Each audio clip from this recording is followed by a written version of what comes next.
जय श्री राम। परम प्रिय मेरे भाई बहन, कार्तिक मास शुक्ल पक्ष की प्रबोधनी और देवोत्थानी नाम से विख्यात परम कल्याणकारी एकादशी का पावन व्रत 12 नवंबर 2024 को है। पारण अगले दिन 13 नवंबर को प्रातः 6:45 यानी कि 6:45 से लेकर के 8 बजे के अंदर करना श्रेष्ठ रहेगा।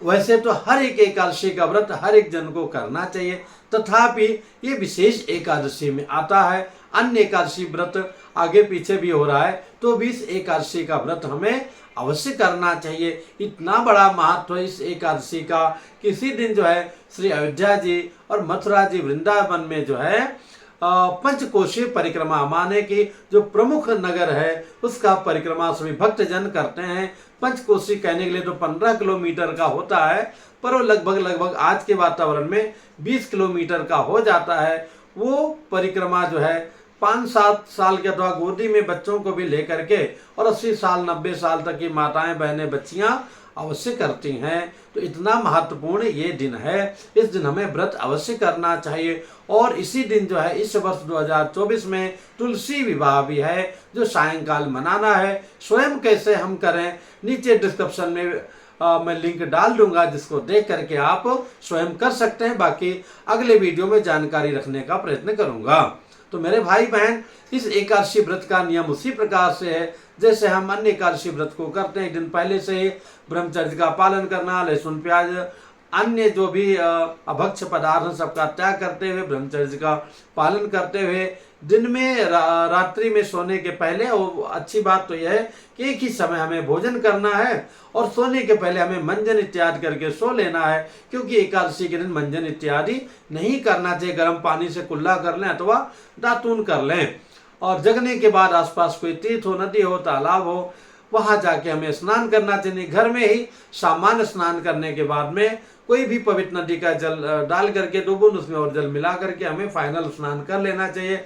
जितने भी कृत्रिम प्रसाधन है, नेल पॉलिश है, लिपस्टिक है, परफ्यूम है, आफ्टर शेव है, इस सब का भी किसी भी प्रकार से प्रयोग हमें नहीं करना चाहिए। शेविंग इत्यादि नहीं करना चाहिए। जिनके लिए मजबूरी है, डेली करते हैं, उन पर ये नियम लागू नहीं होता है।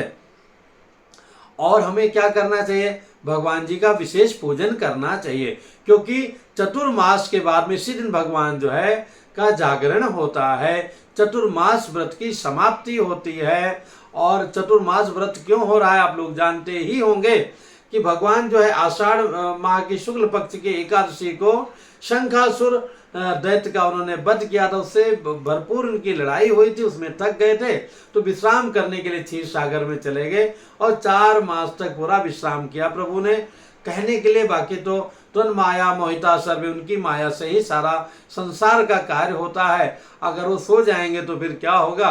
तो भक्तों को जो है यथा देह तथा देह, जैसे हमारी भावनाएं होती हैं, ऐसा लीला करने के लिए प्रभु क्षीर सागर में थे। और इसी दिन उनका उत्थापन होता है। संध्या वेला में उत्थापन करना चाहिए। सुबह आचार्य पुरोहित को बुला करके पूजा कराना बहुत ही उत्तम रहेगा, अथवा जो है संध्या वेला में भी करा सकते हैं।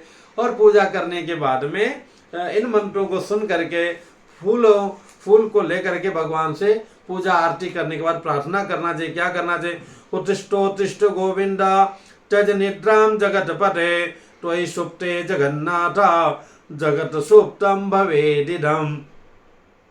उत्तिष्ठोत्तिष्ठ वाराह दृष्टोद्धृत वसुंधरे हिरण्याक्ष प्राणघातेन त्रैलोक्य मंगलम गुरु।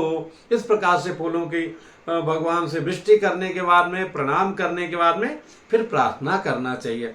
प्रार्थना में और उस पुष्पांजलि में थोड़ा सा अंतर होता है।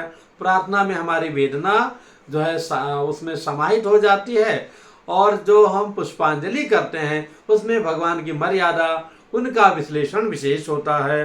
तो क्या करेंगे, यम तो द्वादशे देवा प्रबोधाय विनिर्मिता त्वयैव सर्वलोकानां हितार्थ शेष सायिना इदं व्रतं मया देव कृतं प्रीते तव प्रभो न्यूनं संपूर्णतां यातो त्वत्प्रसादात् जनार्दनम्। इसके बाद सप्तऋषि आदि सबको प्रणाम करना चाहिए। आचार्य को दक्षिणा इत्यादि दे करके उनको सम्मान पूर्वक विदा करना चाहिए।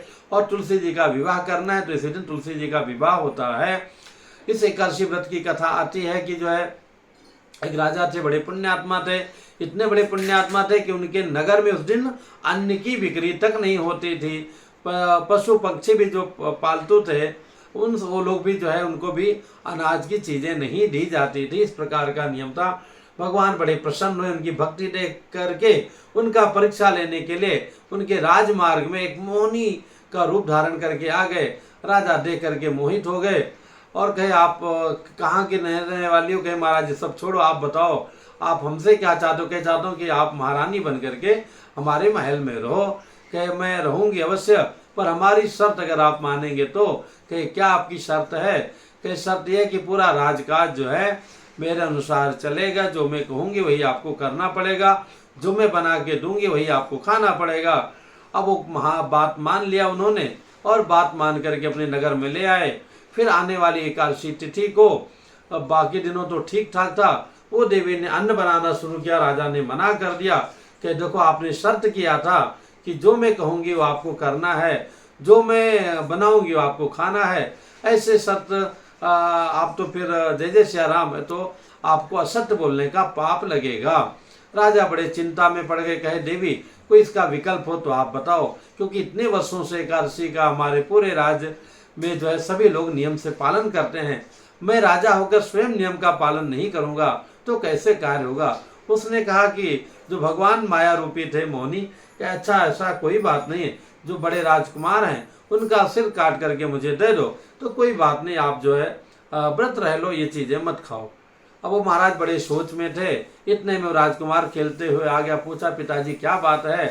तो देवी ने बताया कि बेटा ऐसा ऐसा बात है। तो राजकुमार ने कहा, पिताजी अपयश नहीं लेना चाहिए, असत्य कभी नहीं बोलना चाहिए। आपने जो वचन दिया है उसका मैं निर्वाह करूंगा। मेरे सिर को काट करके देवी को अर्पण कर दीजिए, दे दीजिए। वो बेटा तैयार हो गया। महाराज भी दुखी मन से जैसे अपना तलवार निकाले किसका सिर काट करके मैं देवी को दे दूं, तो ऐसे भगवान जो मोहिनी रूप में थे प्रकट हो गए।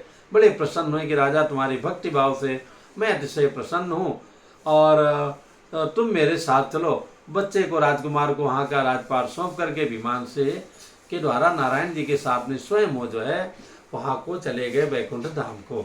इतना बड़ा महत्व मेरे भाई बहन इस एकादशी व्रत का, इसीलिए तो पूरा संसार करता है। मुझे याद है बचपन में इतनी कथाएं होती थी, 20-20, 25-25 कथाएं हर एक लोग सुनते थे और सभी को सुनना चाहिए।